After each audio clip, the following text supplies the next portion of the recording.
down, I know you got me, baby. Assalamualaikum warahmatullahi wabarakatuh. Halo teman-teman, kembali lagi bersama saya Asifah Harinisa. Nah, di video kali ini kita sudah memasuki bab 10, yaitu kita akan belajar routing. Nah, yang pertama ada konsep routing. Kita akan belajar mengenai routing. Routing diibaratkan seperti kantor pos, bekerja untuk mencari jalur tercepat untuk mengirimkan paket.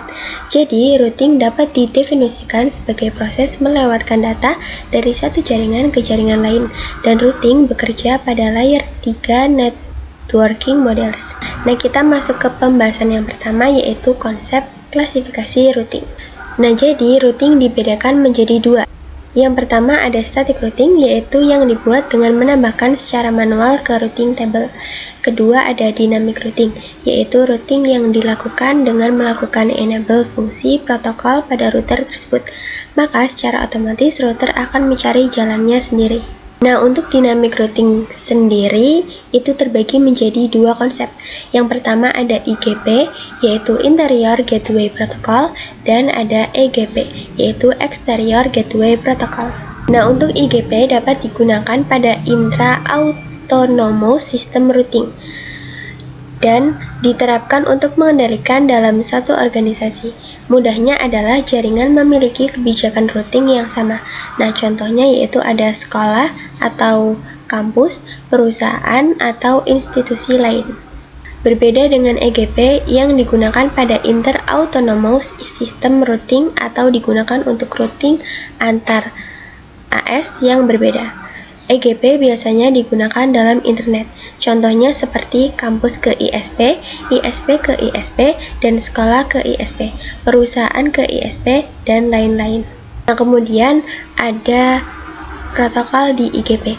Dia terbagi menjadi 3 jenis. Yang pertama ada Distance Vector Routing Protocol.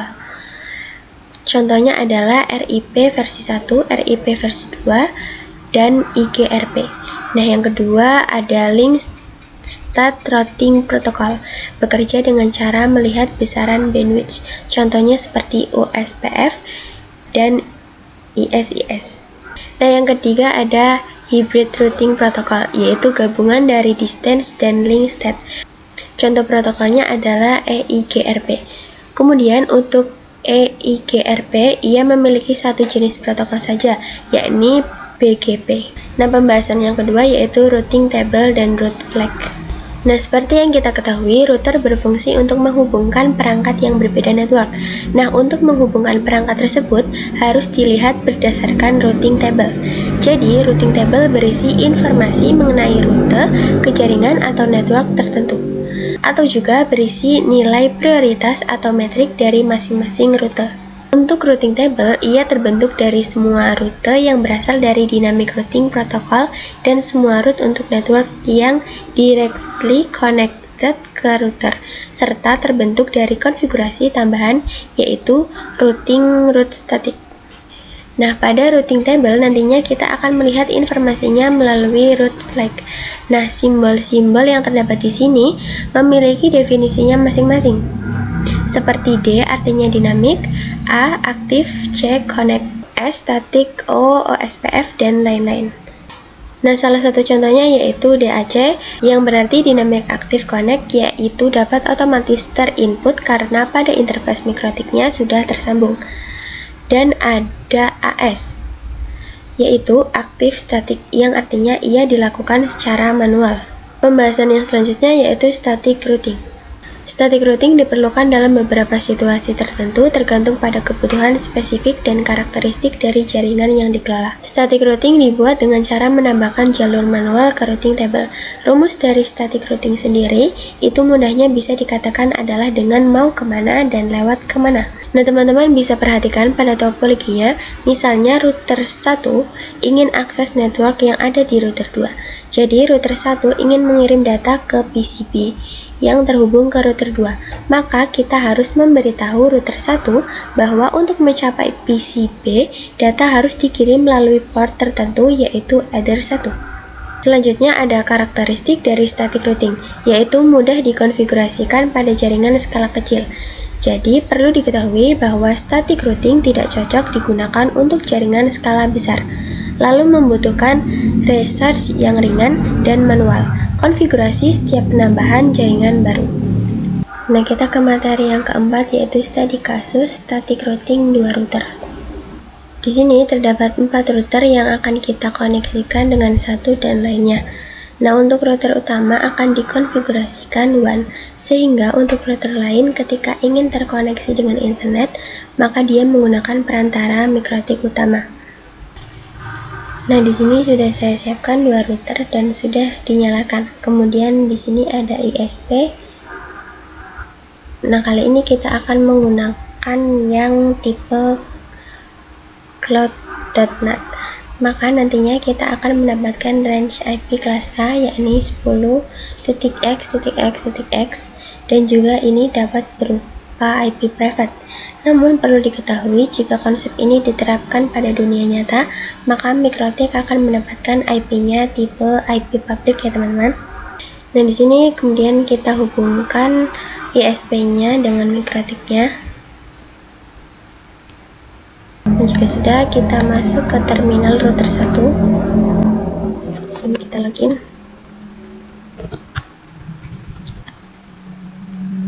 Teman-teman bisa cek IP-nya dengan perintah IP address print.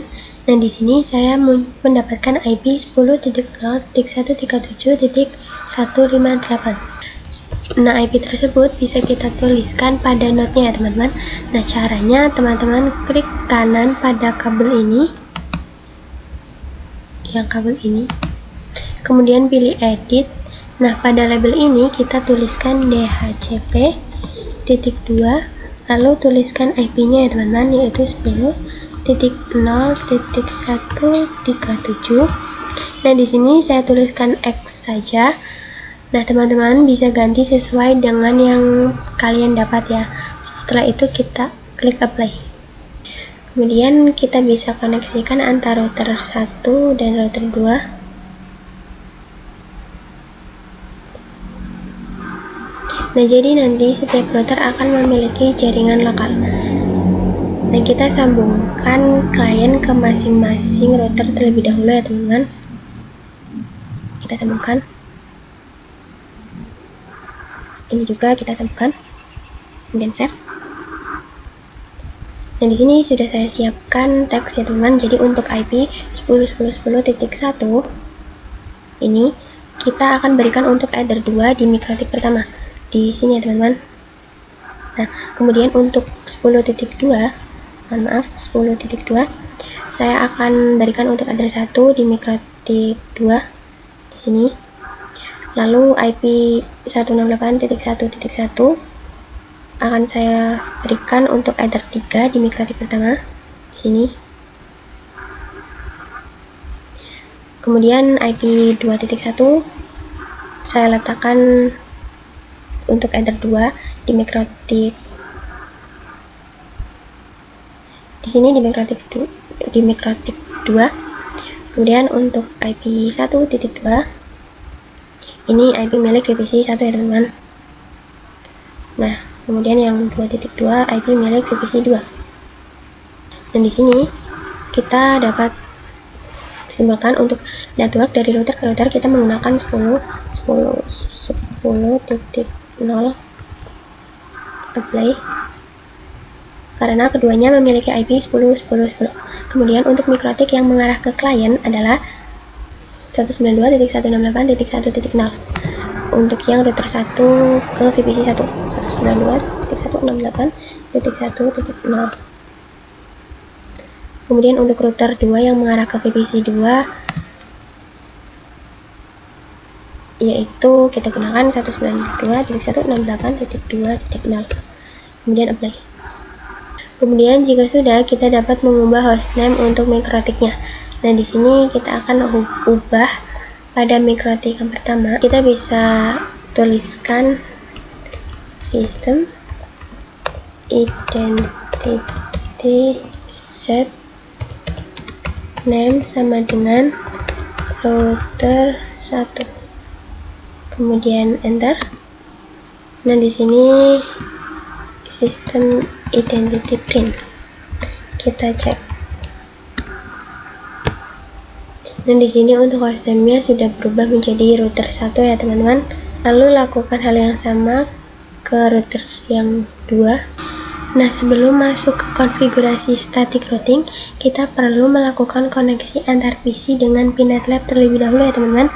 Caranya teman-teman bisa buka command prompt yang administrator, kemudian di sini teman-teman tuliskan root add, setelah itu masukkan IP network Pinet Lab-nya yaitu 10.0.137.0, kemudian masukkan masknya di sini menggunakan 255 karena slashnya 24.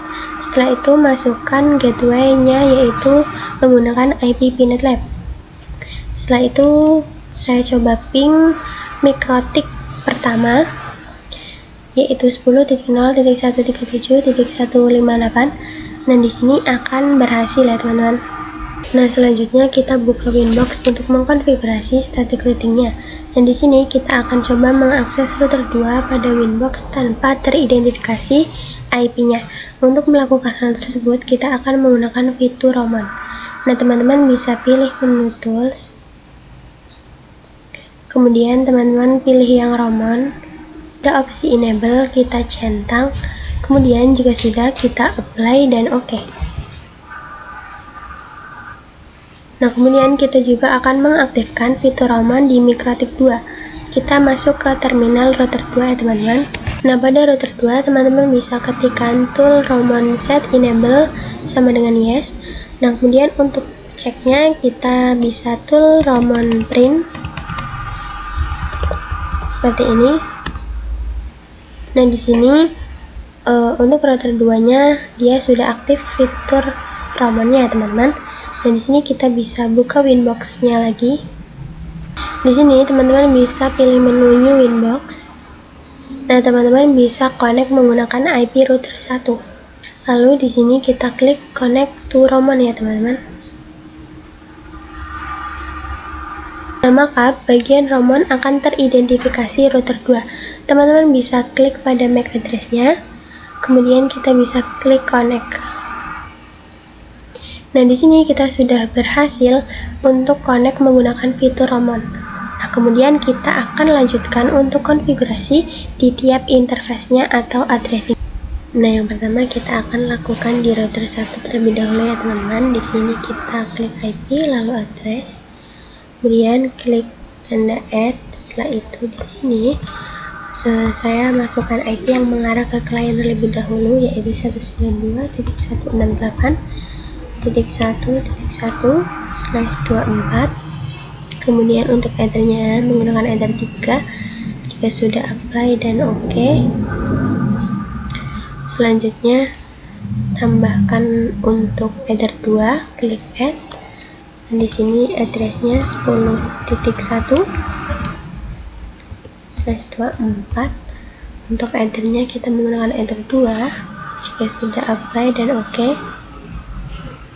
Nah, kemudian kita lanjut addressing di router 2 ya teman-teman. Dan di sini pilih menu IP lalu address. Setelah itu klik tanda add. Dan di sini saya masukkan IP yang berada di address 1 terlebih dahulu yaitu 10.2/24. ethernya 1, apply dan oke. Lalu lakukan addressing yang mengarah ke klien, klik add. Setelah itu gunakan 192.168.2.1/24. ethernya menggunakan ether 2 lalu apply dan oke.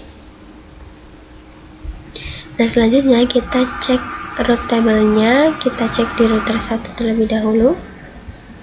Nah, di sini kita IP lalu pilih menu route. Nah, di sini perhatikan terdapat route flag DAC yang artinya Dynamic Active Connect atau sudah aktif, sudah terkoneksi, sudah mendapatkan IP secara dynamic. Artinya ketika kita addressing pada interface, baik itu yang mengarah ke klien ataupun router sebelahnya, itu akan didaftarkan routing table secara otomatis. Namun perhatikan untuk network 2.0 ini belum terkoneksi karena belum terdaftar, sedangkan network yang lain sudah terdaftar. Maka dari itu kita perlu melakukan proses routing agar VPC dapat terkoneksi. Maka kita harus tambahkan informasi pada routing table-nya. Nah, di Winbox kita ke routers list, klik tanda add. Nah, rumus static routing itu sendiri kan mau kemana dan lewat mana. Dan karena kita mau ke network 2.0, maka kita ketikkan tujuan IP kita yaitu 192.168.2.0/24. Kemudian kita mau lewat mana nih? Nah, karena dari router 1 ke network 2.0, maka dia melewati enter 1. Di sini kita gunakan 10.10.10.2. Dan jika sudah, apply dan oke. Dan nantinya di sini akan muncul informasi AS, yaitu active static. Nah, kemudian kita akan lakukan juga pada router 2. Kita masuk ke router 2. Dan di sini pilih menu IP, kemudian routes. Dan di sini kan hanya ada 2, yaitu yang mengarah ke router 1 dan kliennya. Maka kalau router 2 ingin melakukan koneksi ke 1.0, itu belum bisa karena di routing table-nya belum terdaftar. Nah, langsung saja kita tambahkan, klik tanda add. Nah, karena di sini dia melewati enter 2, maka untuk gateway-nya kita bisa menggunakan yang 10.1 ya teman-teman. Nah, untuk DST address-nya kita masukkan IP yang ingin dituju yaitu 192.168.1.0/24. Kemudian untuk gateway-nya kita bisa menggunakan 10.1. Kemudian apply dan oke. Maka jika router 2 ingin terkoneksi ke VPC 1, itu akan berhasil. Nah, karena pada routing table-nya sudah terdaftar. Kemudian kita akan melakukan addressing pada VPC-nya. Kita menyalakan VPC-nya terlebih dahulu ya teman-teman. Nah, di sini kita buka terminal VPC 1. Nah, di VPC 1 kita akan menggunakan IP 192.168.1.2/24. Kemudian untuk gateway-nya 192.168.1.1/24. Kemudian enter. Dan di sini sudah berhasil. Kemudian lakukan ke VPC 2 juga. Di sini IP kita gunakan 192.168.2.2/24. Kemudian gateway-nya 192.168.2.1/24. Enter.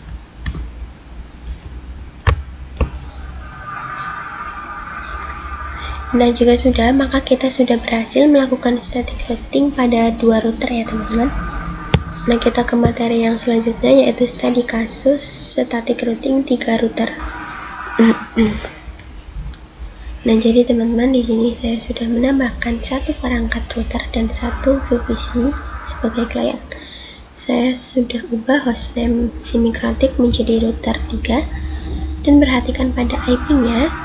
Untuk header 3 yang dimiliki router 2 dan mengarah ke router 3 akan mendapatkan IP 10.20.20.1/24. Adapun IP router pada header 1 memiliki IP 10.20.20.2/24, dan untuk router 3 yang mengarah ke klien pada header 2 menggunakan IP 192.168.3.1. Sedangkan untuk VPC 3 kita akan menggunakan 3.2/24. Nah, di router 3 saya juga sudah mengaktifkan fitur roaming ya teman-teman. Jadi kita bisa lanjut ke addressing. Nah, di sini kita masuk ke Winbox router 3.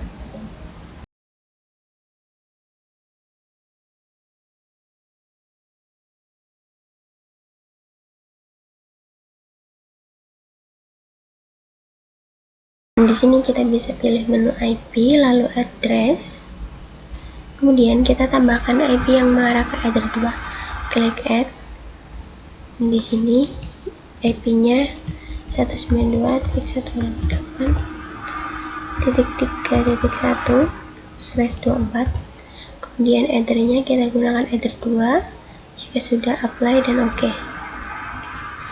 Setelah itu kita tambahkan lagi address yang mengarah ke router 2 pada address 1. Di sini untuk addressnya kita gunakan 10.20.20.2/24. Headernya menggunakan address 1, apply dan OK. Nah, jadi perbedaannya untuk router 1 dan router 2 itu memiliki network 10.0, sedangkan router 2 dan 3 memiliki network 20.0. Nah, bisa kita simpulkan jika kita memiliki perangkat router baru, artinya kita juga akan mendapatkan network yang baru juga. Nah, kemudian jangan lupa untuk melakukan addressing di router 2, yaitu menambahkan IP untuk header 3. Nah, kita masuk ke router 2 ya teman-teman. Pilih IP lalu address. Kemudian di sini kita klik add. Nah, kita menggunakan IP-nya 10.20.20.1/24. Kemudian header-nya kita menggunakan header 3 dan apply dan OK. Kemudian kita ke router 3. Kita akan cek routing table-nya, IP, route. Nah, perhatikan di sini hanya terdapat 2 route, yaitu yang mengarah ke router 2 dan mengarah ke router 3. Nah, sekarang kita akan mendaftarkan network yang belum terdaftar seperti sebelumnya. Nah, caranya sama seperti yang tadi ya teman-teman. Klik tanda add, kemudian untuk address-nya menggunakan 192.168.2.0/24. Kemudian untuk gateway-nya menggunakan 10.20.20.1. Jika sudah kita bisa apply dan OK. Kemudian kita tambahkan lagi di sini untuk IP-nya 10.10.10.0/24. Gateway-nya kita gunakan 10.20.20.1. Apply dan OK. Setelah itu klik tanda add lagi. Di sini IP-nya 192.168.1.0/24. Kemudian gateway-nya 10.20.20.1. Apply dan OK.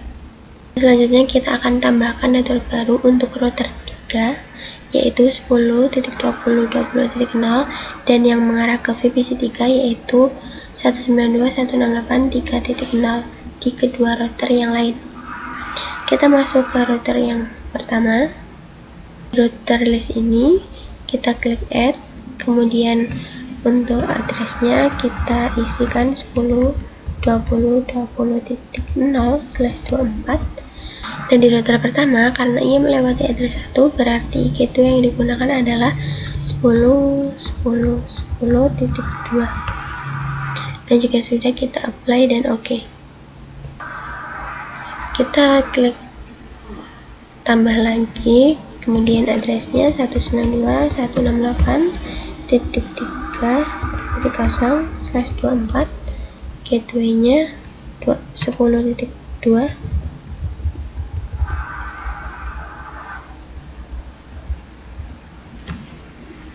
Apply dan OK. Nah, kita masuk ke router 2. Di router 2 kita klik IP kemudian route. Dan di sini kita tambah. Nah, untuk addressnya kita gunakan 192.168.3.0/24. Kemudian untuk gateway-nya, di bagian gateway kita gunakan 10.20.20.2 karena ia melewati header yang dimiliki oleh router 10.20.20.2, kemudian apply dan oke. Nah, selanjutnya kita akan lakukan addressing di VPC nya. Kita bisa buka,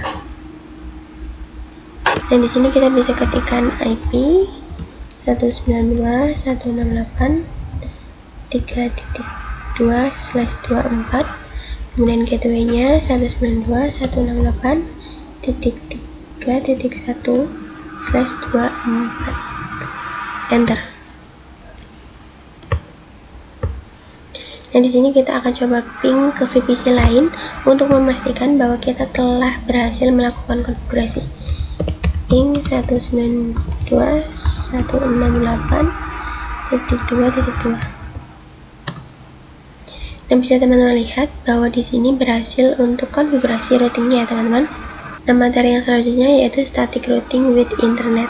Nah, pada kasus sebelumnya kita telah melakukan static routing hingga 3 router, namun di sini saya sudah menambahkan 1 router lagi dan sudah terkoneksi dengan router lain. Namun yang memiliki root ke internet hanyalah router 1. Jadi agar router lain dan klien dapat terhubung dengan internet, maka kita perlu menggunakan default root. Dan langsung saja kita konfigurasikan. Kita buka Winbox-nya. Kita ke Winbox yang router 2, kita buka terminal. Nah, di sini kita ketikkan perintah IP root add gateway sama dengan 10.10.10.1. Kemudian kita check IP root print. Maka di sini dia sudah memiliki yaitu default root dengan informasi statik. Nah, kemudian kita ke Winbox router 3. Kemudian kita ke router 3, kita coba menggunakan GUI. Pilih IP, pilih root. Kemudian klik tambah. Nah, untuk destination yang addressnya kita berikan 000, gateway-nya kita berikan 10.20.20.1, kemudian apply dan oke. Nah, nanti di sini sudah ada informasinya ya teman-teman. Selanjutnya kita lakukan di router 4. Nah, selanjutnya kita lakukan di router 4, pilih menu IP, kemudian routes, klik tanda add, kemudian addressnya saya biarkan 00, untuk gateway-nya saya gunakan 10.30.30.1, kemudian apply dan oke. Selanjutnya kita aktifkan firewall NAT di router 1, kita masuk ke router 1. Nah, di sini pilih menu IP lalu firewall, kemudian pilih yang NAT. Di sini klik add, kemudian untuk CHAN-nya saya menggunakan SRC NAT. Untuk out interface saya menggunakan address 1, kemudian untuk action-nya saya menggunakan yang masquerade. Dan jika sudah, kita apply lalu oke. Kemudian kita lakukan pengujian di router 4. Di sini kita buka terminal. Kemudian kita ketikkan ping 88.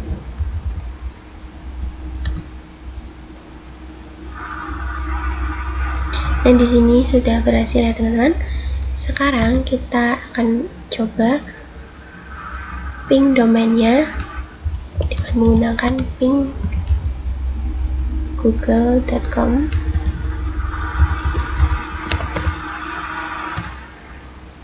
Nah, dia akan muncul tulisan seperti ini ya teman-teman, karena kita belum melakukan setting di DNS servernya.